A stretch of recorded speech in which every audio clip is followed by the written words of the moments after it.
bonjour et bienvenue à ce point marché du mois d'avril.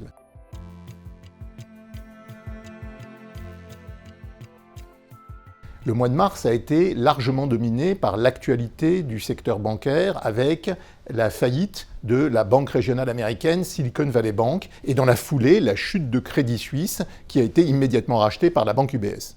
Il en a résulté un épisode de turbulence financière avec une augmentation de la volatilité, notamment sur les marchés obligataires, et on a observé dans un premier temps une chute des bourses avec le repli marqué des valeurs bancaires, une augmentation de l'or et une baisse des taux d'intérêt sur les emprunts d'État qui ont alors pleinement joué leur rôle de valeur refuge.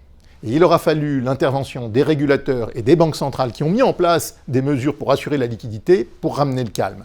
Les indices boursiers se sont alors redressés, effaçant presque les pertes enregistrées durant l'épisode de turbulence. Mais l'environnement pour les investisseurs demeure fragile et l'incertitude va vraisemblablement persister un certain temps.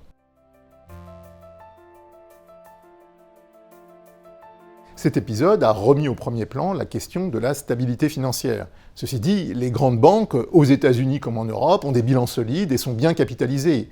Il n'y a donc pas de risque systémique, et ce d'autant plus que les autorités de tutelle se sont engagées à stabiliser la situation si besoin. Toutefois, les petites banques, notamment les petites banques américaines, vont vraisemblablement rester sous pression, avec un retour sans doute de la réglementation. Les banques centrales sont dans une position délicate, elles doivent en effet trouver le bon équilibre entre leurs deux objectifs, d'une part endiguer l'inflation, d'autre part maintenir la stabilité financière. Or, rappelons que si l'inflation ralentit, elle demeure trop élevée et elle devrait rester supérieure aux objectifs des banques centrales, tant aux États-Unis qu'en Europe en 2023. D'autre part, la croissance économique devrait être affectée par le resserrement des conditions de crédit, notamment aux États-Unis, où l'on observe les premiers signes tangibles de ralentissement de l'activité. Nous estimons que l'économie américaine entrera en récession dans le courant du deuxième trimestre.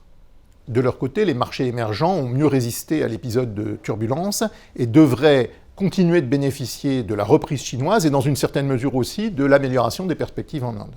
Cependant, d'un point de vue global, la croissance chinoise ne sera pas suffisante pour compenser le ralentissement de l'économie américaine. Et en outre, il faut rappeler que les économies émergentes constituent un ensemble très hétérogène.